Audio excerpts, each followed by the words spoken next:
S ஆண்டவருக்கா video போடுறேன் பாருங்களேன். இந்த வீடியோ பார்த்துட்டு இது மாதிரி ஒரு விஷயம் நடந்தால் தான் நம்ம வர்றதுக்கு வாய்ப்பு இருக்கு, அது நடக்கிறதுக்கு வாய்ப்பு இருக்கா, அதை வந்து நம்ம கேப்டன் தோனி இருக்கார் இல்லையா, நம்ம தலை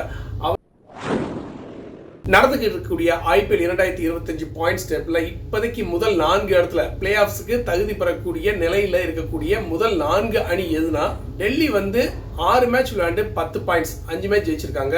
அதுக்கப்புறம் குஜராத் டைட்டன்ஸ் பார்த்தீங்கன்னா 6 மேட்ச் விளையாண்டு 4 போட்டிகள் ஜெயிச்சு 8 பாயிண்ட்ஸ்ல இருக்காங்க. அதுக்கப்புறம் RCB 6 மேட்ச் விளையாண்டு 4 போட்டியில் ஜெயிச்சு அதுக்கப்புறம் 8 பாயிண்ட்ஸ்ல இருக்காங்க. அதுக்கப்புறம் பார்த்தீங்கன்னா பஞ்சாப் 6 மேட்ச் விளையாண்டு 4 போட்டியில் ஜெயிச்சு 8 பாயிண்ட்ஸ்ல இருக்காங்க.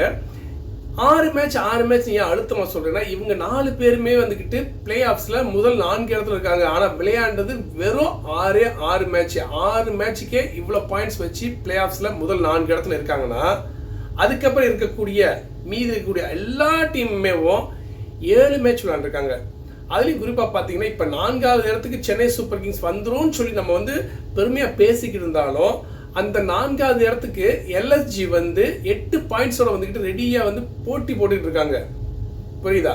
அதுக்கப்புறம் KKR பார்த்தீங்கன்னா, அவங்க விளையாண்டது 7 மேட்ச் தான், ஆனால் 6 பாயிண்ட்ஸோட அவங்களும் 4வது இடத்துக்கு போட்டி போட்டுக்கிட்டு இருக்காங்க. அதுக்கப்புறம் நேற்று ஜெயிச்ச மும்பை வந்து அவங்களும் வந்து 7 போட்டியில் 6 பாயிண்ட்ஸ் வச்சுக்கிட்டு அந்த 4வது இடத்துக்கு போட்டி போட்டுருக்காங்க. 10வது இடத்துல இருக்கக்கூடிய நம்ம சென்னை சூப்பர் கிங்ஸ், அது மட்டும் இல்லாமல் நமக்கு துணையாக இருக்கக்கூடிய SRH, அதுக்கப்புறம் ராஜஸ்தான் ராயல்ஸ், இவங்கெல்லாம் வெறும் 4 பாயிண்ட்ல ரன் ரேட்ல ரொம்ப ஒஸ்டா. அதுலேயும் நம்மனா பார்த்தீங்கன்னா -1.27 இருக்கோம். இந்த நிலைமையில் நம்ம எங்கே போய்கிட்டு அந்த 4வது இடத்துல இருக்கக்கூடிய அந்த பஞ்சாப்பை வந்து ஓரம் கட்டி விட்டு, அதுக்கப்புறம் இருக்கக்கூடிய LSG இருக்கு இல்லையா, லக்னோ, அதை ஓரம் கட்டி விட்டுக்கிட்டு, அதுக்கப்புறம் KKR ஓரம் தட்டி விட்டு, அதுக்கப்புறம் மும்பையும் தட்டி விட்டு நம்ம ஜெயிச்சு 4வது இடத்துக்கு அது பிளே ஆஃப்ஸ்க்கு வர்றது வந்து சாத்தியமான்னு கேட்டோம்னா, இப்போ ஒரு வீடியோ போடுறேன் பாருங்களேன். இந்த வீடியோ பார்த்துட்டு இது மாதிரி ஒரு விஷயம் நடந்தால் தான் நம்ம வர்றதுக்கு வாய்ப்பு இருக்கு, அது நடக்கிறதுக்கு வாய்ப்பு இருக்கா. ஒரு வாழ்க்கையில் ஒரு அற்புதங்கள் அதிசயங்கள் நடக்கும், சுற்றி நடக்கும், சமுதாயத்தில் நடக்கும், நாட்டில் நடக்கும். ஆனால் நாம் அது வந்து ஏதோ ஒரு நிகழ்வுன்னு நினைக்கிறோம். அது அதிசயம், அற்புதம். அதை வந்து நம்ம கேப்டன் தோனி இருக்கார் இல்லையா, நம்ம தலை, அவர் வந்து நடத்துவாரா, நடத்துறதுக்கு வாய்ப்பு இருக்கா, ஒன்றுமே புரியல. இந்த வருஷம் IPL 2025 நமக்கு வந்து பிளே ஆஃப் சுற்று நமக்கு வெறும் கனவா, இல்லை நம்ம தலைவர் ரஜினி சொன்ன மாதிரி அற்புதம் அதிசயம் நடக்குமா?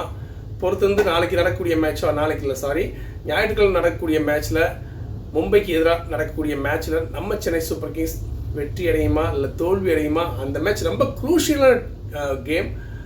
அதில் ஜெயிச்சதான் நமக்கு வந்துக்கிட்டு பிளே ஆஃப்ஸ் இல்லை, அதுக்கே அப்புறம் புள்ளிப்பட்டியலில் கொஞ்சம் முன்னேறி போகிறதுக்கு வாய்ப்பு இருக்குன்னு சொல்லி நம்ம நம்பலாம். பாப்பா எது எப்படி நடக்குங்கிறத நம்ம பொறுத்து வந்து பார்க்கலாம். மீண்டும் ஒரு நல்ல தகவலுடன்